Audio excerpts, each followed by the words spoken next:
Welcome to Pollen Weather by Pollen Wise App. It's Thursday, July 9th. I'm Landon Bunderson, and this is the place for daily allergy news and forecasts. Since most of you are in the gap between grass and weed season, I want to share a specific story of off-season pollen allergies.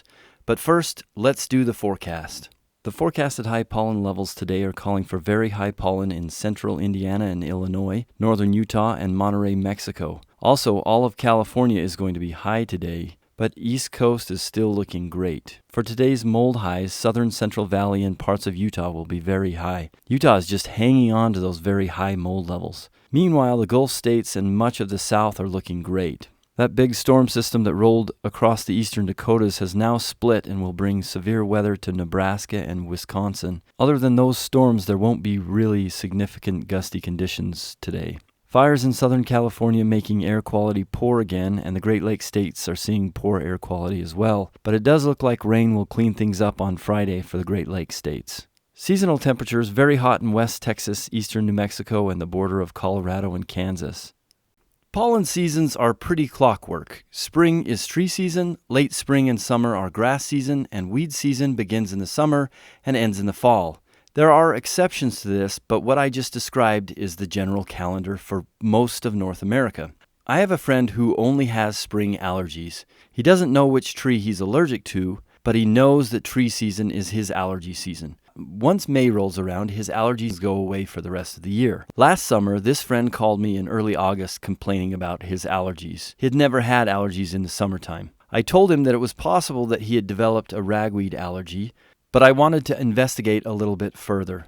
So we started talking about the air quality in his workplace. He worked in a light industrial park where there was warehouse space and also office space, and he was going back and forth between his office and the warehouse. Talking to my friend about the warehouse, I started to think that that might have been the source for his allergies.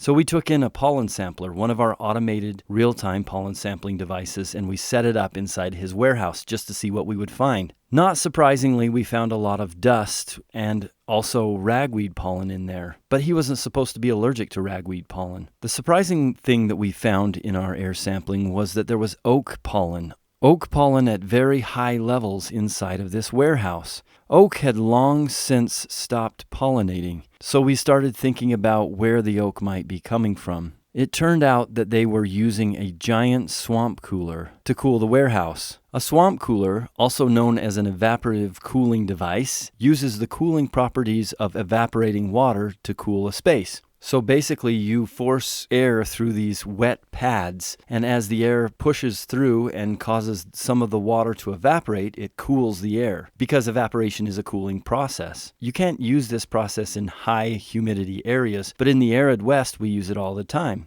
It's a very cheap and efficient way to cool the air. The problem was that the wetted pads were coated in oak pollen. The evaporative cooler had been stored out of doors during tree pollen season and collected a whole bunch of tree pollen. Luckily for my friend, they figured it out and they changed the pads on the swamp cooler. Everything got better the next day. This could happen to you as well. It could be your HVAC system or your swamp cooler, or it could be your carpet, couch, or pet. You should always be thinking about the pollen levels outdoors, and if they don't seem to correlate with your symptoms, you want to look elsewhere.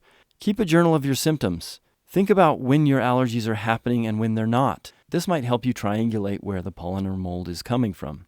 Download the Pollen Wise app and turn your alerts on. And also like and subscribe to this channel.